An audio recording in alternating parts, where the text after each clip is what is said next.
உங்கள் வீட்டில் ரோஜா செடியில் நிறைய பூ பூத்தா இப்படி இருக்கும். பூச்சி இல்லாமல், கெமிக்கல் இல்லாமல் இயற்கையாக பூ அதிகமாக வளர சீக்ரெட் இப்போ நான் சொல்கிறேன். ரோஜா செடிக்கு 6லேருந்து 7 மணி நேரம் சூரிய ஒளி ரொம்ப முக்கியம். முக்கியமாக மண்கலவை ரொம்ப முக்கியம். 40% கார்டன் சாயில், 30% மணல், 30% கம்போஸ்ட் சேர்த்து மண்கலவை ரெடி பண்ணிக்கோங்க. தினமும் தண்ணி ஊற்ற வேணாம். தண்ணீர் நல்லா பிறகு தான் தண்ணீர் ஊற்றணும். பூச்சியை தடுக்க 1 லிட்டர் தண்ணியில் 5 ml நீம் எண்ணெய் சேர்த்து பழைய இலைங்களை ரெகுலராக கட் பண்ணி விடுங்க.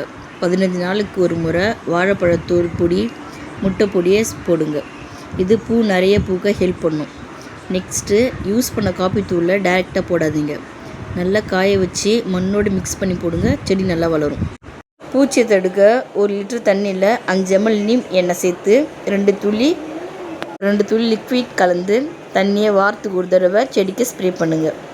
ரோஜா பூ வாட்டர் முகத்துக்கு ரொம்ப நல்லது. ரோஜா செடி இருந்தால் வீட்டுக்கே குட் வைப் வரும். இந்த டிப்ஸ் பிடிச்சிருந்தால் லைக் பண்ணுங்கள். இன்னும் தோட்டம் ரிலேட்டடாக டிப்ஸ் வேணும்னா இந்த சேனலை சப்ஸ்கிரைப் பண்ணிவிட்டு பாருங்கள்.